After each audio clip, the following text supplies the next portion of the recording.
नाही, आता अजितदादांनी फोन करून या प्रकरणामध्ये कमिशनरला फोन करून जर सांगतायत की सत्याच्या बाजूने उभे राहा, तर सत्य चौकशी आहे काय? सत्यता पडताळून चौकशी होते काय?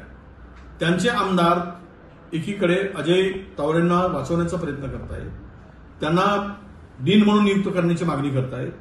दुसरीकडे अजितदादा पालकमंत्री असलेल्या जिल्ह्यामध्ये चौकशी एका भ्रष्ट अधिकाऱ्यांची नियुक्ती करून होते आहे, ज्यांच्यावर गंभीर प्रकारचे आरोप आहेत.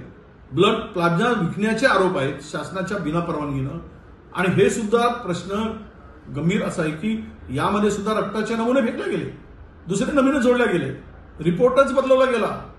इतकी हिंमत कशी होऊ शकते? ही हिंमत अधिकाऱ्यांनी आरोग्य विभागाने दाखवली. तीच माहिती आता पोलीस विभागांची सुद्धा आहे.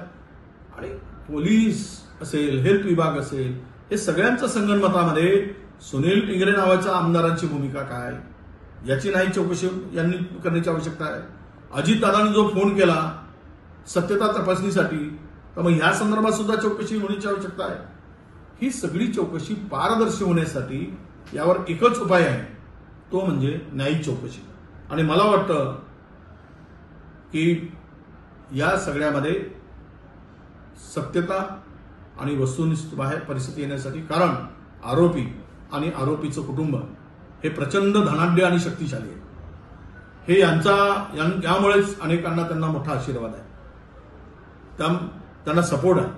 अशा स्थितीमध्ये ही चौकशी भरकटू नये आणि सत्यता दाबली जाऊ नये. वस्तुस्थिती पुढे आली पाहिजे आणि आरोपीवर, दोषीवर कडक कारवाई झाली पाहिजे. त्याला वाचवणाऱ्यावरही कडक कारवाई झाली पाहिजे. प्रोटेक्शन देणाऱ्यावर, तो कितीही मोठा पॉलिटिकल माणूसच होतो.